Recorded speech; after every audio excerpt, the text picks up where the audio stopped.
मेरे channel stay updated में आपका एक बार फिर स्वागत है। मैं आपके लिए आज लेके आया हूं आकस्मिक अवकाश यानी कैजुअल लीव यानी सीएल के नियम।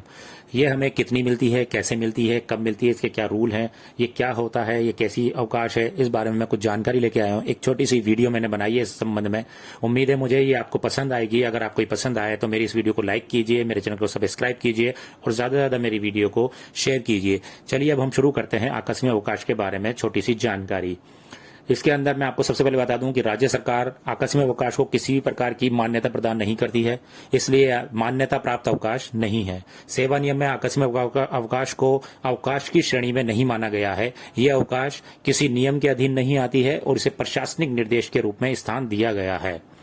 ये किसी भी इसमें कोई रूल नियम नहीं है ज्यादा। किसी भी राज्य कर्मचारी को एक वर्ष में 15 दिन का आकस्मिक अवकाश है, जिसकी गणना 1 जनवरी से 31 दिसंबर तक की जाती है। यानी 31 दिसंबर के बाद अगर हमारे पास कोई आकस्मिक अवकाश बच जाती है तो वो लैप्स हो जाएगी, वो आगे अवकाश में नहीं जुड़ेगी। जैसे पीएल और मेडिकल आगे जुड़ती हैं, इस तरह आकस्मिक अवकाश नहीं जुड़ेगी। सामान्य तौर पर एक बार में केवल 10 दिन के लिए ही आकस्मिक अवकाश की स्वीकृति दी जा सकती है। एक साथ आप 10 आकस्मिक अवकाश ले सकते हैं।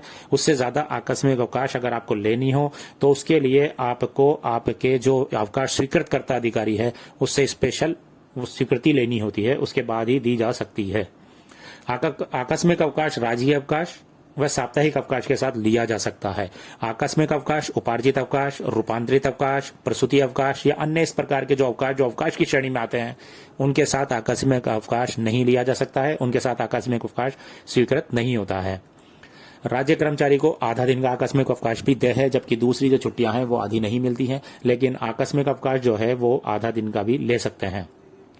राजस्थान सेवा नियम 1951 खंड 2 के परिशिष्ट फर्स्ट के अनुभाग 3 में आकस्मिक अवकाश यानी कैजुअल लीव के संबंध में दिए स्पष्टीकरण के अनुसार किसी राज्य कर्मचारी को आकस्मिक अवकाश का उपभोग करने से पूर्व अपवाद स्वरूप परिस्थितियों के अलावा ऐसे अवकाश की पूर्व स्वीकृति प्राप्त करना आवश्यक है। अगर आपको आकस्मिक अवकाश लेना है तो उसकी पूर्व स्वीकृति लेना आपके लिए जरूरी है। किसी अपवाद स्वरूप यानी अचानक आपकी तबीयत खराब हो जाती है या अचानक किसी की डेथ हो जाती है घर में या कोई अचानक कोई परिस्थिति बनती है तो उस बाद में आप बिना स्वीकृति लिए पूर्व स्वीकृति से भी अवकाश ले सकते हैं। अन्यथा आपको घरेलू कार्य है तो पहले अवकाश स्वीकृत कराना पड़ेगा आकस्मिक अवकाश, उसके बाद ही आप उसका उपभोग कर सकते हैं।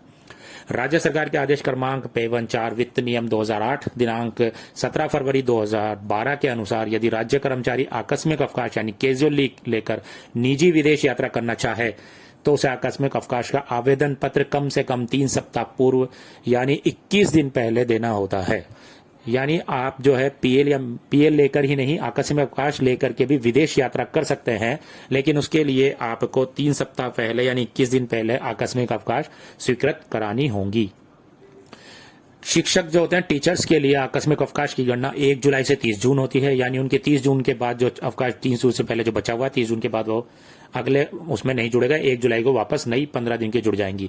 शिक्षक जो है दीपावली अवकाश, ग्रीष्मकालीन अवकाश और शीतकालीन अवकाश के साथ आकस्मिक अवकाश नहीं ले सकते हैं। अगर शीतकालीन अवकाश स्कूल में शुरू हो रहा है तो उससे पहले और बाद में एक साइड ही सीएल लग सकती है, बाकी सीएल नहीं ले सकते हैं वो। और इसी तरह ग्रीष्मकालीन अवकाश में सीएल नहीं ले सकते आगे पीछे, और शीतकालीन अवकाश में भी और दीपावली अवकाश में भी नहीं ले सकते हैं। वित्त विभाग के आदेश F18 VV नियम 95 दिनांक 20/2/2002 जो दिनांक 1/1/2002 से प्रभावशाली है के अनुसार सेवानिवृत्त होने वाले कर्मचारियों को वर्ष में निम्नानुसार आकस्मिक अवकाश दे हैं। 3 माह या कम सेवा है तो 5 दिन, यानी कोई व्यक्ति 31 मार्च को रिटायर हो रहा है तो उसे 5 दिन का सीएल मिलेगी, और कोई व्यक्ति 30 अप्रैल से लेकर के और 30 जून यानी 1 जनवरी से लेकर 30 जून तक रिटायर हो रहा है तो उसे 10 दिन की मिलेगी, और कोई व्यक्ति 31 जुलाई को रिटायर हो रहा है तो उसे पूरी 15 दिन की सीएल दे होगी। और यही नियम नवीन नियुक्ति में भी लागू होंगे। 3 दिन तक लगातार 10 मिनट लेट आने वाले कार्मिक का एक आकस्मिक अवकाश काटा जाता है। जो व्यक्ति 10 मिनट तक 3 दिन लगातार लेट आएगा उसकी एक सीएल एक कैजुअल लीव काटी जाएगी। और आकस्मिक अवकाश का लेखा जोखा रजिस्टर बनाया जाना चाहिए, और हर व्यक्ति को हर ऑफिस में वो रजिस्टर बना करके नाम लिख के उनके आगे लिखना चाहिए। उसका एक रजिस्टर आता है, वो रजिस्टर खरीद के वो रजिस्टर बनाया जाना जरूरी है। मैंने इसके अंदर एक छोटा सा आवेदन प्रारूप भी डाला है, प्रार्थना प्रारूप की आकस्मिक अवकाश किस तरह लिखी जाएगी। मैं जैसे यूनानी डिपार्टमेंट में काम करता हूं, तो मेरे डायरेक्टर को मान लो मैं लेटर लिखता हूं, तो उसमें लिख दीजिए निदेशक महोदय, आपके जो भी डिपार्टमेंट का नाम है वो डिपार्टमेंट का नाम लिख दीजिए, विषय लिख दिया आकस्मिक अवकाश स्वीकृत करने बाबत। महोदय, उपरोक्त विषय निवेदन है कि मुझे आवश्यक घरेलू कार्य है, आते दिनांक इतने से इतने तक आकस्मिक अवकाश स्वीकृत करते हुए आज दिनांक इतने को बार ड्यूटी मुख्यालय छोड़ने की स्वीकृति प्रदान करावें, और अवकाश लेने वाले कार्मिक अपना साइन कर दे और नीचे अपना नाम लिख दे। ये एक छोटी सी मैंने आकस्मिक अवकाश वीडियो बनाई है, उम्मीद है आप लोगों को पसंद आई होगी। अगर पसंद आई हो तो मेरे चैनल को सब्सक्राइब कीजिए और मेरी वीडियो को लाइक कीजिए और ज़्यादा से शेयर कीजिए, और आगे भी मुझे कमेंट करके बताइए कि मैं किस सब्जेक्ट पे वीडियो बनाऊं।